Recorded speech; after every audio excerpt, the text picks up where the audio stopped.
Muy buenas noches. El día de hoy vamos a exponer la primera revolución industrial de 1769, la materia economía política y derecho económico con el doctor Javier Rolando Tellería. Comencemos con la biografía del expositor. Mi nombre es Esther González, nací en Oruro un 11 de marzo del 2002. Actualmente tengo 18 años. Estudié y culminé mis estudios en el Colegio Angloamericano. El deporte que practico es el voleibol y las razones por las que decidí estudiar Derecho es porque me parece una carrera muy útil y que complementa a muchos campos de la educación.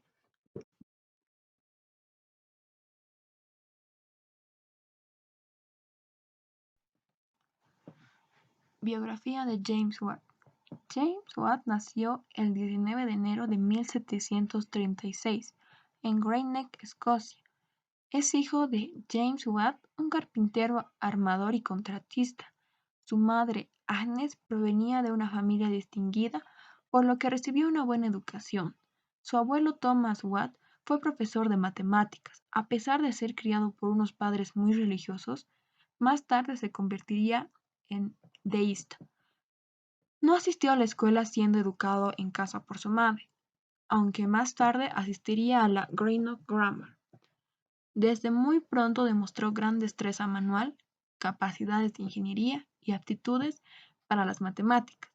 De niño trabajó en el taller de su padre y desde los 19 años como constructor de instrumentos matemáticos. A su regreso de Glasgow en 1757, abrió una tienda en la universidad dedicada a la venta de instrumental matemático, reglas, escuadras, de su propia manufactura. En la universidad tuvo la oportunidad de entrar en contacto con muchos científicos y de entablar amistad con Joseph Black, el introductor del concepto de calor latente.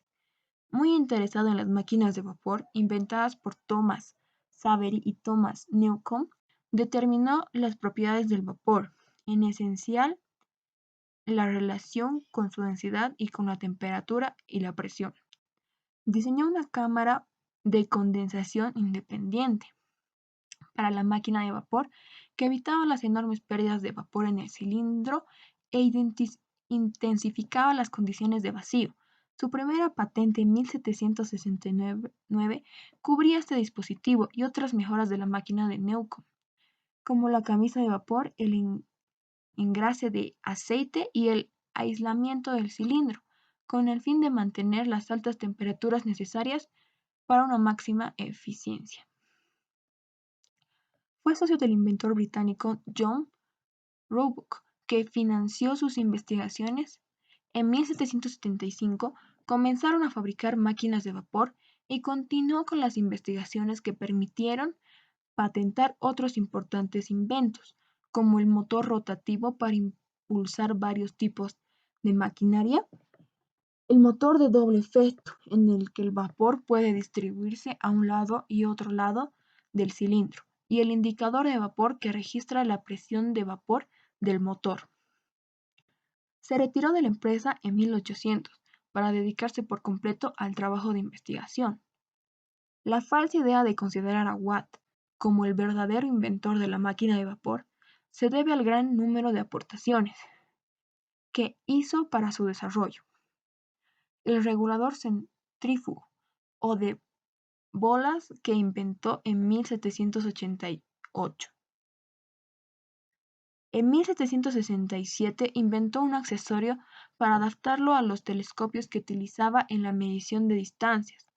En 1788, Watt fue nombrado miembro de la Royal Society de Londres y en 1814 de la Academia Francesa de Ciencias. En 1806, la Universidad de Glasgow le nombró doctor honoris causa. Fue iniciado en la masonería escocesa. En 1764 contrajo matrimonio con su prima Margaret Miller. Tuvieron 5 hijos, 2 de los cuales vivieron hasta la edad adulta, James y Margaret. Tras la muerte de su esposa volvió a casarse con Anne McGraw, con quien tuvo 2 hijos, Gregory y Janet. James Watt falleció de tuberculosis el 25 de agosto de 1819 en Inglaterra. Contexto histórico. La Revolución Industrial es un periodo histórico comprendido entre la segunda mitad del siglo XVIII y principios del siglo XIX. El origen y nacimiento de la Revolución Industrial se remonta a Gran Bretaña, a mediados del siglo XVIII. Fue posible por la existencia de una monarquía liberal y no absolutista, que consiguió evitar el panorama de revoluciones que se estaban expandiendo en otros países. Gran Bretaña quedó libre de guerras, ya que, aunque estuvo involucrada en algunas, no se desarrollaron en su territorio. A esto se unió una moneda estable y un sistema bancario bien organizado. Pero el inicio de la revolución industrial fue en Inglaterra, dado que este país presentaba las condiciones económicas, políticas, sociales y tecnológicas necesarias para el gran cambio. El Banco de Inglaterra se fundó en 1694, donde se sufre el mayor conjunto de transformaciones socioeconómicas, técnicas y culturales de la historia de la humanidad desde el Neolítico. En 1769, el inglés James Watt dio comienzo a la revolución industrial planteando una máquina de vapor basada en un modelo anterior cuya función era achicar agua de las minas. Esta iba más allá porque ahorraba un 75% del costo del combustible. La nueva máquina puso en movimiento minas de carbón, ferrocarriles y barcos, y convirtió el pulmón del continente europeo en una concentrada central industrial. Los primeros usos fueron en el transporte, permitiendo fomentar el comercio, la industria textil, que permitió realizar producción en serie a través de maquinarias, y la metalúrgica, que permitió trabajar el hierro y el acero para elaborar transporte y maquinarias industriales. Además de estos avances económicos, el pensamiento político comenzó a evidenciar una tendencia al cambio, observando a las monarquías absolutas como algo permitido, obsoletas, favoreciendo las nuevas ideas y la participación popular. Entiéndase por esto una mayor participación, mas no toda. Estas ideas se pusieron en evidencia en dos procesos claves del siglo XVIII, que fueron la independencia de los Estados Unidos y la Revolución Francesa.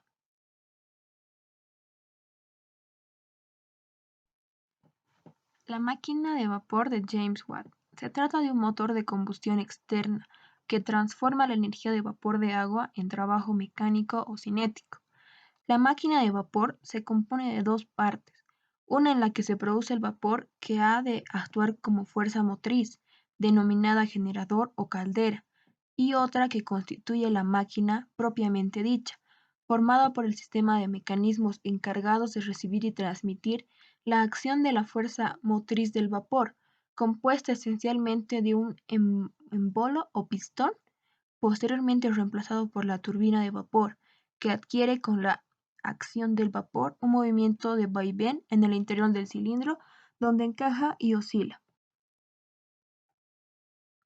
Se puede observar en la primera imagen cómo fue el modelo original de la máquina de vapor que fue inventado o mejorado por James Watt, y en la segunda cómo ha sido el diseño de dicha máquina.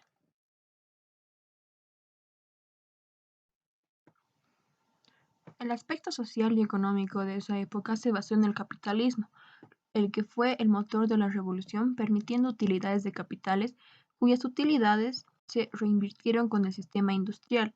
Durante este periodo de industria fue la principal actividad de la economía, estableciendo nuevas relaciones sociales de producción entre patrones y obreros, cuyo principal objetivo era la obtención de ganancias por el pago de un salario mínimo, generando así una nueva y dinámica estructura social. Los empresarios, la burguesía rica culta y los emprendedores. Y por último, los obreros salariados. Como se puede observar en la imagen, la pirámide capitalista, donde en primer lugar está el capitalismo, luego vienen los jefes de Estado, reyes de esa época, después como en toda ciudad europea está la religión, su ejército y después vienen la burguesía o emprendedores, y por último los que sostienen toda la pirámide social, que serían los obreros. El segundo fue el paso del capitalismo comercial al capitalismo industrial en Inglaterra, país vanguardista en su proceso de industrialización, que marcó el camino a seguir a un conjunto de países europeos, los cuales tenían condiciones distintas.